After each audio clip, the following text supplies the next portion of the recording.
Okay, the first thing that I'm doing is taking a concealer and just putting it under my eye and on my eyelid to even out the skin tone. I have very red eyelids and I don't want the color to peek through.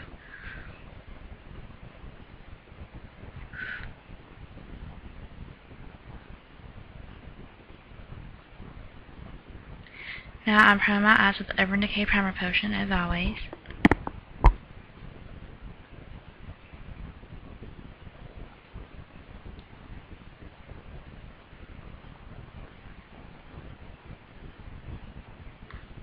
Now I'm taking the shade by Too Faced. It's a very cool toned matte brown, and I'm just buffing that all over the lid.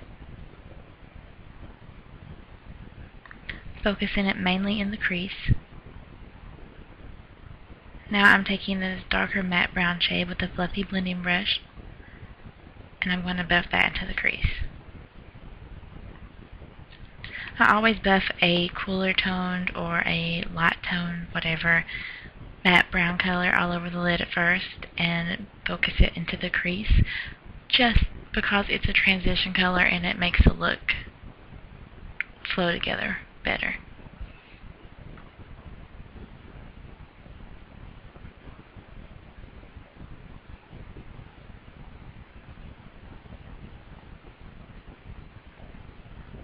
Now I'm taking this L'Oreal Infallible Eyeshadow in Amber Rush, I think that's what it's called, and I'm just going to pat that all over the lid. These eyeshadows are kind of odd. You have to work with them a lot and you get a lot of fallout from them, which is why I did my eyes before my foundation this time.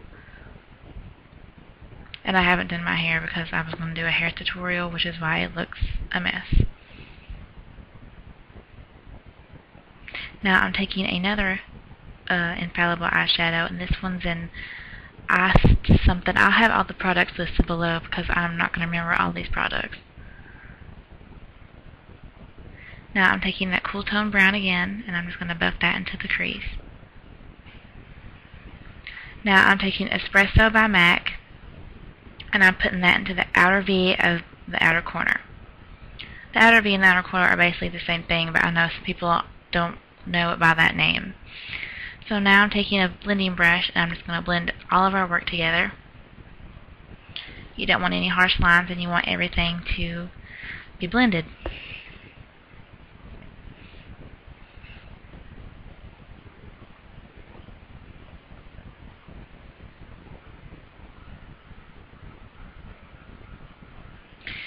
Now I'm going to take this matte highlight shade and highlight the brow bone. There's so much shimmer on the lid that I didn't want to use a shimmery highlight on the brow bone. I wanted to keep it pretty neutral up there.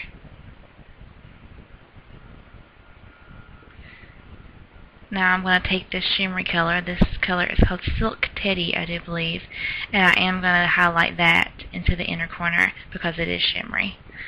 No matter what, I always like a shimmery highlight in my inner corner. Now I'm going to take this stiff flat top brush and this very light bronzy color and run that along the lower lash line just to add some color.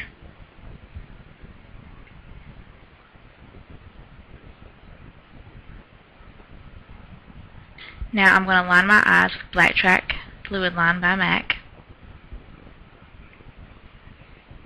When lining your eyes with a gel eyeliner, it's a lot of just patience. As you see, I could draw a little bit on, I'll stop and I'll look back to see what it looks like. You don't want to rush something like this or it's never going to look right.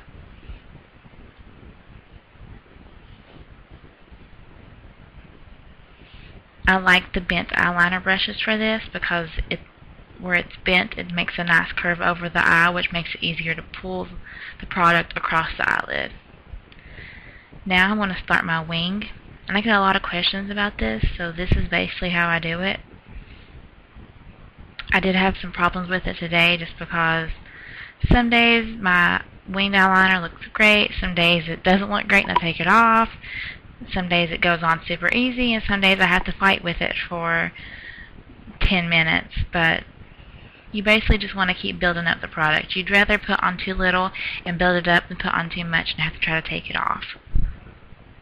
Now I'm just going to pull it just slightly down onto the outer corner of the bottom lash line, just to keep it even, kinda. Now I'm going to go ahead and apply my face primer. That way it has time to soak into my skin, seeing as that I moisturized my face and then went straight into doing my eye makeup because I didn't want any fallout. So now I'm going to prime my face to let that sink into my skin while I do my mascara. Now I'm going to curl my lashes. When you curl your lashes, kind of take the eyelash curler and pull forward a little bit. Not enough to pull your eyelashes out or to hurt, but if you pull it forward a little bit, it'll make a nice curl into your lashes. And that's just me applying mascara. No big deal. And now I'm taking Revlon Color Stay in the color Buff and what is that? MAC Pro Longwear in the color NC20. I'm kind of in between each shade. The Buff is too light and the NC20 is too dark right now. Now, instead of using a beauty blender today, I am using a Sigma round top synthetic brush. I wanted to use something a little bit different other than my beauty blender, just to give you an idea of other ways you can apply foundation if you don't want to use a brush. Now, using a brush like this is from Sigma, using the round top, the flat top, the angled brush, all of those. If you use a brush like this, it's going to give you major full coverage. I like the beauty blender because I don't have acne or stuff like that, knock on wood. So I can build it up and it will still look smooth and sheer, and it's fine. But sometimes I'm just feeling a full coverage foundation and I just take the Revlon and the Pro Longwear, mix it, and do this with the brush, and it is full coverage. You can't see anything. You can't see my freckles, nothing. And I know that this camera washes me out a lot, but I'm very, very, very freckly, very red. Now I'm just going to take some of the excess and I dip my brush into that, and I just take it and I dot it on my face. I know it looks like I'm rubbing, but I'm actually doing a technique called stippling. And I know it looks like I'm pulling down, but I'm actually bouncing it off my face. But where it's a brush, you can't really tell. I do swirl sometimes, but when you use a brush like this, you want to buff in the foundation, especially around the hairline, as opposed to rolling it like you do a beauty blender. Now I'm just taking my Maybelline Instant Age Rewind Dark Circle Corrector and putting that under my eyes. And I'm just going to take that same brush and blend it out. That's the only thing that I don't like about not using the beauty blender. That brush does not fit into the corner of my eye like the beauty blender does, so therefore I'm going to use my finger right there and tap it out.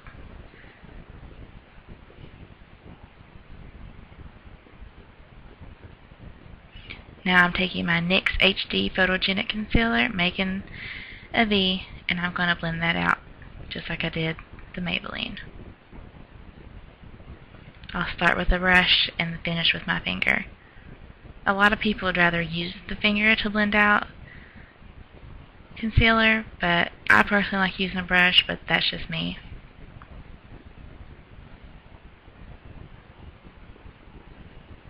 I feel like it gives a more flawless finish even under the eyes. But some people swear by just patting it out like that.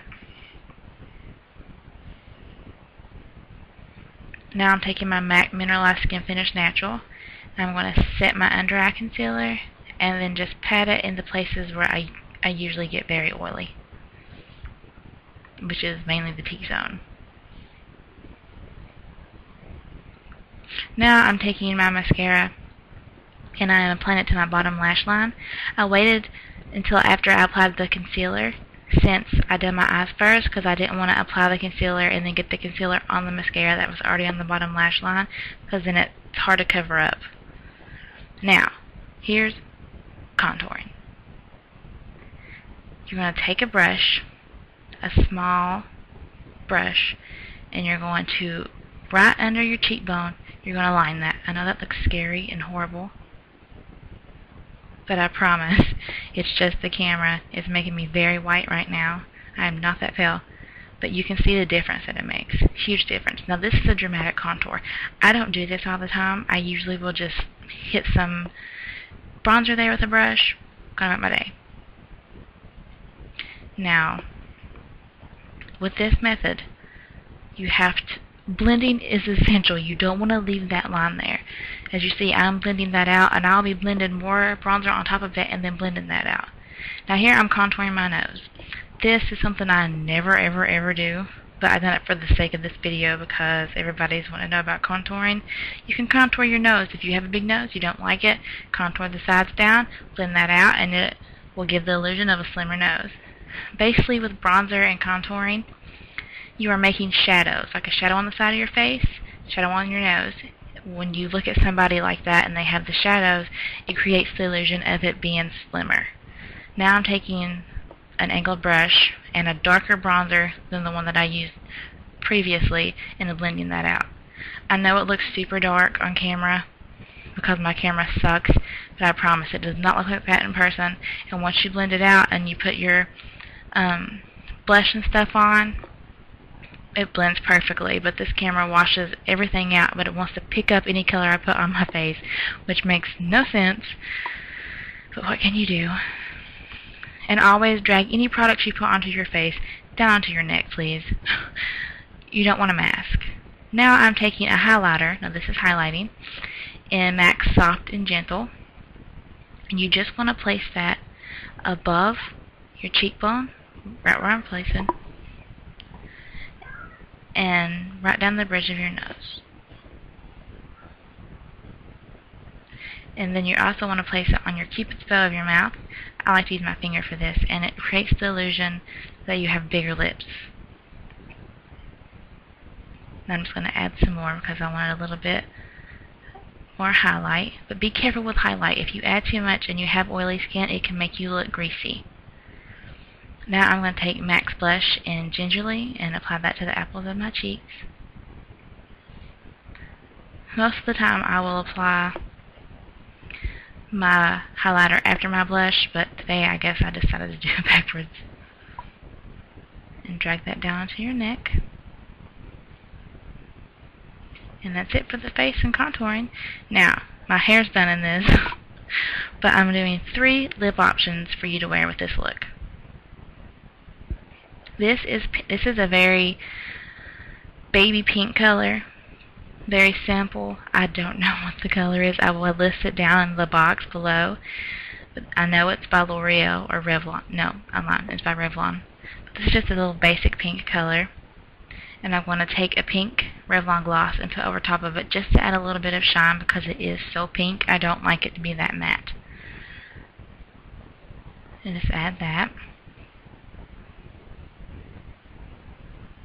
These come with great little brushes. And there's the look for the pink lip. Now I'm just going to take my finger and kind of mix everything together and get off any excess. And there's the look with the pink lip, very neutral. Now we're going to go a little bit darker. I'm going to take MAC's Ruby Woo lipstick, and because this is so dark, I'm going to line my lips. And it's matte, so therefore I can't even really explain it. If you've never wore a matte lipstick, then it's different, but it's very dark and it's a little bit hard to work with because it is matte. That's the reason I like to line my lips with this color. That way if I do mess up any or go down below, there's lip liner there to catch it. And there's the look with that. Now I'm going to take this color. It's a Revlon lipstick. Pretty sure this one is called Wild Orchid. Love this color. So pretty. It's going to be super awesome for spring. But with a color like this, I know I didn't use a lip liner. I don't have one that would have matched this color anyway. But I would just take the pointed edge of the lipstick and use it as a lip liner. With the Ruby Woo, you can't really do that because it is matte. It doesn't glide on like that. So that's the reason I usually choose to use a lip liner with that color.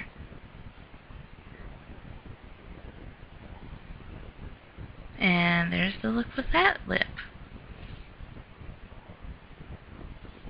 I personally chose to wear it with Ruby Woo.